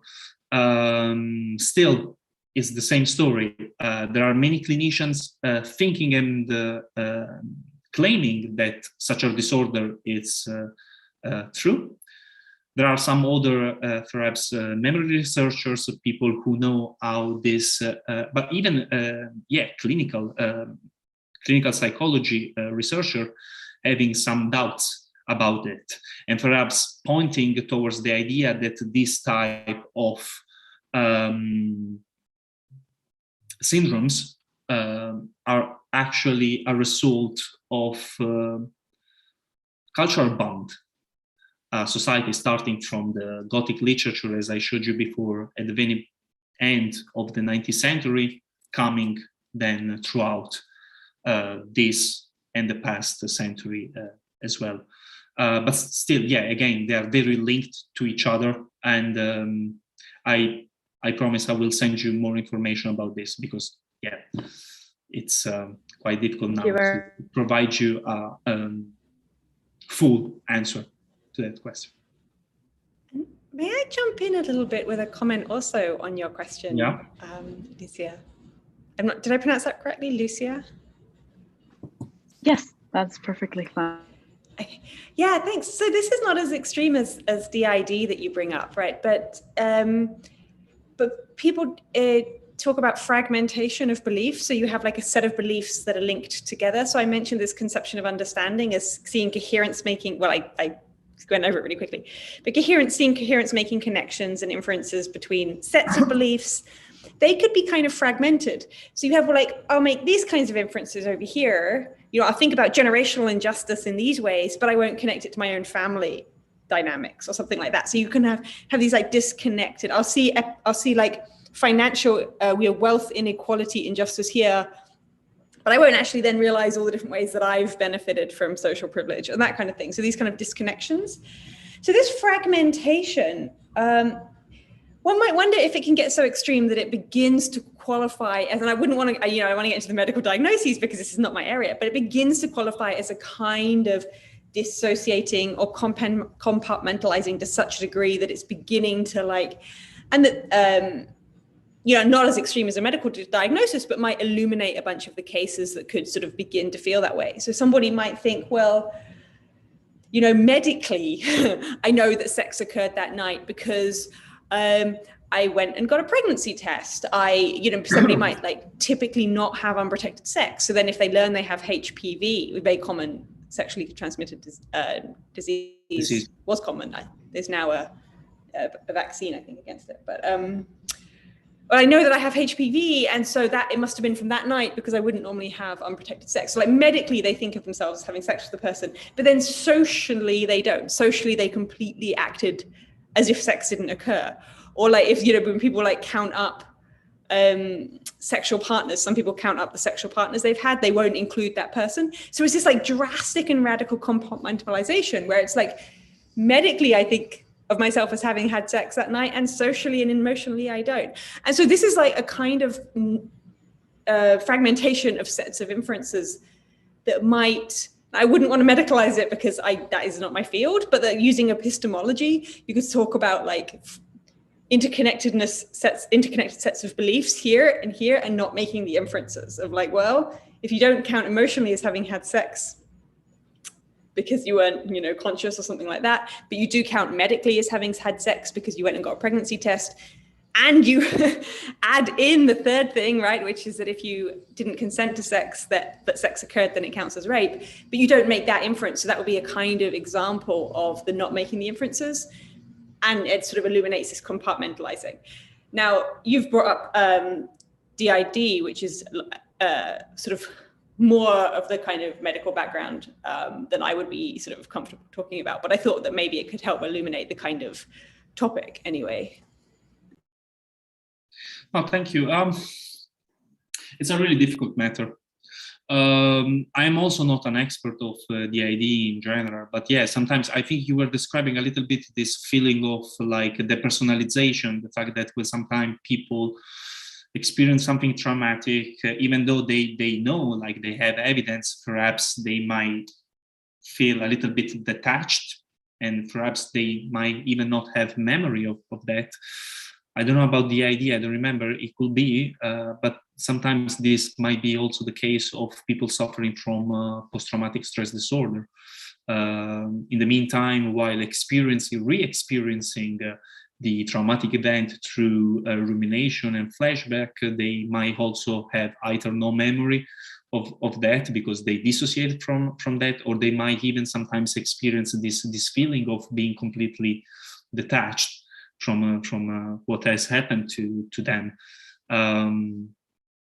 It's very difficult to, if I have to give my personal opinion, it's very difficult. Being a scientist, sometimes it's difficult because we try to prove something that we can see. Sometimes it's difficult to confute, to try to disprove something that it's not there. Of course, I don't want to make any strong claim, as well as I did not say, and I do not think that, for instance, this type of disorders, but even repressed memory or dissociative amnesia, do not exist. I will fool myself if I will say so. What I've been trying to say during my talk is that, based on scientific evidence, is highly unlikely that those exist. Then who knows, perhaps in 10, 20 years, we'll find a way to show that. And yeah, my talk will count very little.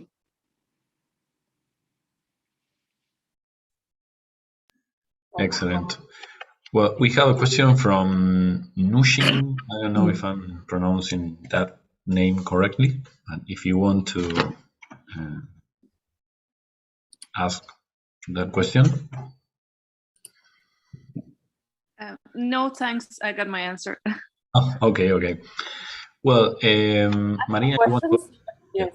So I have two short questions for Ivan, and maybe other questions for both of you. For Ivan, one question is related with the idea that you mentioned that some cases of dissociative amnesia could be explained by, for example, failure to encode or ordinary forgetting. But on the other hand, you use also the material saying, well, emotional events in general, you remember them better. So even though, I don't know if we remember them better, but at least probably the gist or the idea, we have something, right? Because there is emotional, there is the amygdala. So I was wondering, how can you use these two kind of things that are saying, well, if they are emotional, they should be remembered, at least in the gist. But on the other hand, say, well, finally, one explanation could be that they just simply forget or they fail to encode it. So that was one question. And the other question was about the kind of events that you were analyzed in the literature that you review in the article. Because I remember, if I don't remember bad, there are a lot of cases that are about adverse, you call it adverse events in the article, you didn't mention, but events that are bad, but are everyday events. They are not really traumatic. And I was quite surprised of not seeing that most of the literature there, they should be analyzing people who has suffered really traumatic experiences, like sexual abuse or asylum seekers or people who lived in a war. So can we really say from that kind of studies that are focused mostly in kind of everyday bad events that there's no repression or dissociation or something like that? So that's what sorry. Those were my two questions for you, Ivan. Oh, thank you so much. Thank you so much. They were both very important questions, actually.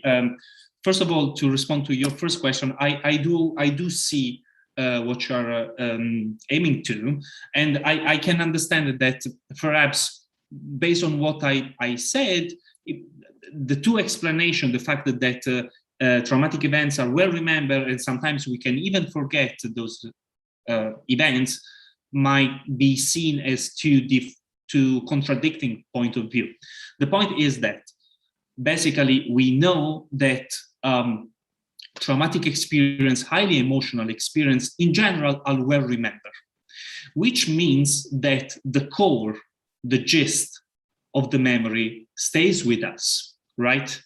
But we perhaps, if we experience something traumatic when we were adolescents and we are trying to remember that experience while we are in our 80s, for instance, some normal mnemonic mechanism might play a role into forgetting some details of the event, which means that we do not forget the gist, but we can forget some details of the same event. For instance, the survivors of the Holocaust, some of them perhaps forgot the faces of the SS military who were doing horrible things to them at the concentration camps.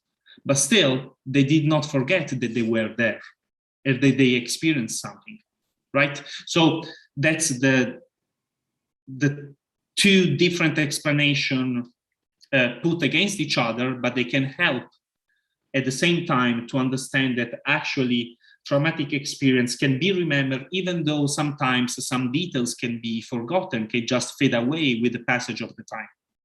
Does that answer to your question? Great. The second question, I don't know, and I agree with you, and I don't know what we were talking and writing about while reading this dissociative amnesia case studies. Because as I said before, according to the DSM, the memory loss should be due to a traumatic experience or stressful experience, right? And those events are mentioned even in the DSM as being like being a victim of sexual abuse, being traumatized, surviving to natural catastrophes, war combat, etc. But still, there is some sort of sometimes inside bias. We also mentioned that into the paper, which is basically showed by the authors of those dissociative amnesia cases, in which perhaps there is a memory loss, sometimes due to perhaps organic causes, but because the neuroscientific tools, they do not show anything, they try to link any type of adversive or stressful events that has happened in this patient's life as an excuse, or better, cause for their memory loss. So there are several cases in which perhaps, as I said before, like patients claimed memory loss following car or vehicle accidents, right? But because the fMRI or some other neuroscientific tools did not show any deficit, any dysfunction, the authors or the clinicians assumed that such a memory loss must have been psychological due to some causes. And they basically applied this sort of bias, inside bias, which is this tendency to retrospectively attribute a psychological cause to something that can be easily explained by an organic dysfunction. So I was, as well as my colleagues, very surprised while reading that some patients can suffer from dissociative amnesia due to unfulfilled wishes for love, or even like children of 11 years old suffering from functional memory loss due to a conflict with other children at school. The point is that when talking before about trauma, is that this type of tendency inflates the concept in itself of trauma, because basically anything can be traumatic. Any of this stressful or adversive experience can justify a psychiatric condition. And the issue from a clinical perspective is that we label people with something that perhaps they do not suffer from. And it's an issue. So I was also sometimes to some extent shocked about this, but these were the data, and we reported them. Did I respond to your question? Okay, thank you, Jens. Yeah. So I don't know if you have a little time and I can ask another question, or someone else has another question, or we could just, if you don't have time, because we already spent 2 hours, so you know. So I don't know. It's up to you, to the speakers. I imagine you're tired, right? So I just wonder if the other questions that I have are more related, if there are maybe different mechanisms, because Ivan, you mentioned it's for both of you, but you mentioned the case of malingering related to people who commit crimes, right? Not malingering made by the victim, and I was wondering if there are different mechanisms or different explanations for the victim and for the perpetrator, and we have maybe more reason to believe that probably the benefits of lying are bigger for a perpetrator than from a victim, and because maybe the mechanisms are different, and because also lying, it could be more beneficial for the perpetrator probably than for the victim, even if the victim can get money, imagine. But so I was wondering, that was a question if you want to comment. Yeah. The other one, very short. It's I just asked it so you can speak. And memory and belief, it's related with what Georgi was saying. And I was wondering of all the research made by Mazzoni and Escoboria about the difference between remembering something and believing something can also be useful in those cases to say, well, maybe the memory was there, right? It wasn't forgotten. It was there, but the person didn't form the belief. It was just reappraising the event until, so maybe that would be another kind of explanation. So that's all. Thank you. I try to respond to the first one, and then perhaps I leave to Georgi some thoughts about beliefs. Well, actually, yes and no, in the sense like I wouldn't talk about mechanism. I will talk perhaps more about motivations, perhaps leading people to claim, to pretend to suffer from memory loss.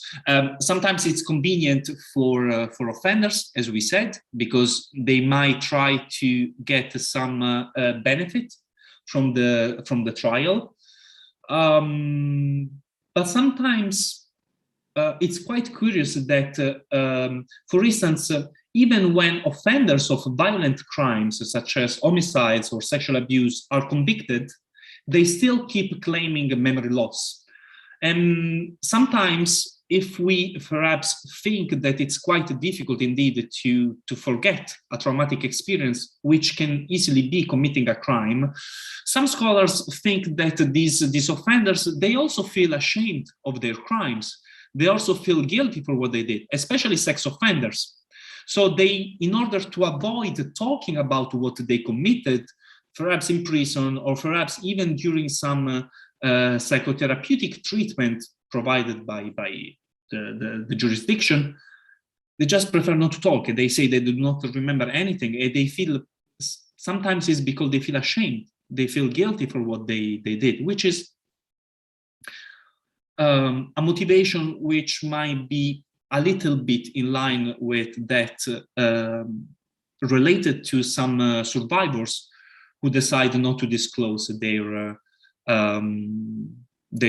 sexual abuse, their traumatic experience. Of course, the motivation and the dynamics there are different, in the sense that there is, we all know, this victimization of women, or so to say, in general, victims of sexual abuse, and they, in that case, feel guilty and ashamed as well, of course.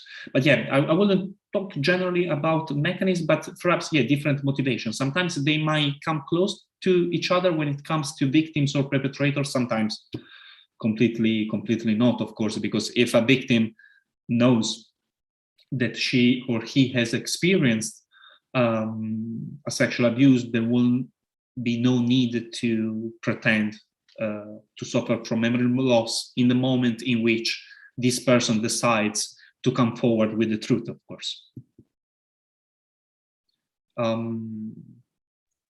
Yeah, about the second question, memory beliefs, it's very, very huge argument. There are several. We also in our group, which is called CEL, in Leuven, we also investigate the relationship between the memory and beliefs in general, even sometimes when it comes to stressful events. And you mentioned correctly both Giuliana Mazzoni and Scoboria. They are those who indeed wrote the most about this topic.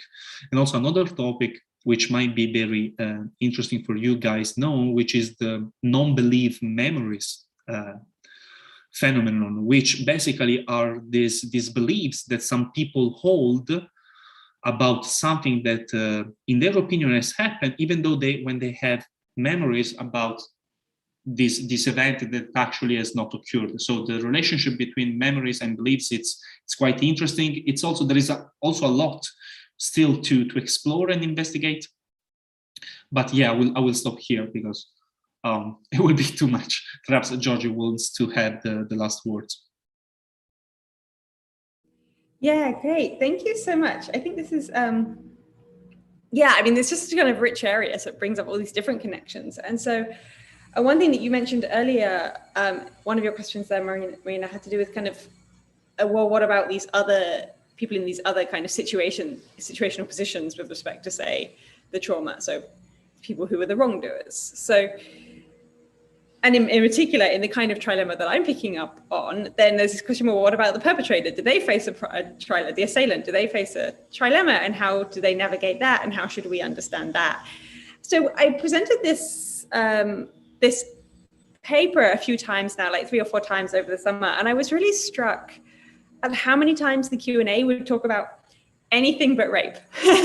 So I sort of gave it the presentation in the Netherlands, and a lot of the questions were about trying to come to an understanding that the Black Pete tradition might be racist, and applying my trilemma to that and asking how it would apply. And then these other people would be sort of applying it to, well, what about theological disputes, and then like the upshots of these theological disputes. And people would talk about anything but rape.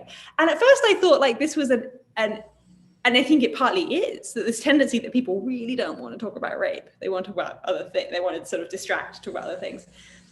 But I do think that this, a more positive appraisal of this trend is that the laying out this trilemma can be kind of a rich resource for thinking about other things and trying to make sense of other people's lives, one's own life in other ways, right? So I brought up a bunch of examples at the beginning, like my child self-harms, my child is anorexic, and so on. And then there's this question, how much of the trilemma fits onto that? And how does the landscape look different?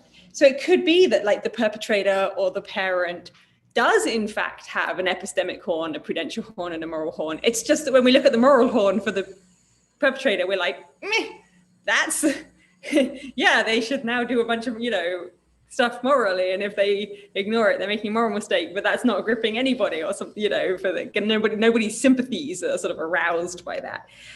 But one thing that I've been recently thinking is in my region, we're having a big third wave, I suppose, of COVID cases. Now, a lot of people are vaccinated, so that just changes their sort of calculus of risk. But there does seem to be this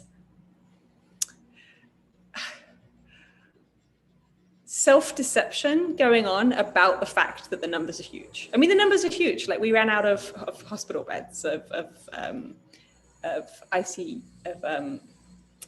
units of beds in ER. And people were acting like the numbers were down. They were using the past tense to describe the pandemic. They were saying, well, back in the pandemic, blah, blah, blah. It's like, no, the pandemic is still raging. The numbers are still as high. I mean, it's true that a lot of people have vaccinations so they can act more like it's over. But it felt like it wasn't just that kind of deliberate calculation of action. It was a belief thing. They were having a self-deception about the fact that the numbers were as high as they were in December, and they were as higher than they were in the previous summer. And so this trilemma might kind of fit there, like, well, morally, I then need to do this, but prudentially, that's really costly. And so epistemically, I'm just going to like pretend that the numbers aren't high. So that was kind of a way of saying, I think that this trilemma does fit in other places. And I would be curious to map it out and spend more time trying to map it out for people who have committed crimes, including sex crimes, but other crimes as well, and seeing what kind of self-deception might occur there, like, and not just crimes, like downplaying our own bad behavior. Like we have a lot of vices, character vices, misconduct, and sort of how we might downplay or self-deceive about that, and how the trilemma might help explain that.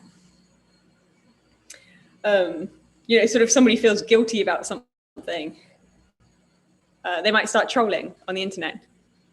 And it's because they're trying to distract themselves from their feelings of guilt or their realizations that they've failed by their own standards and things like this.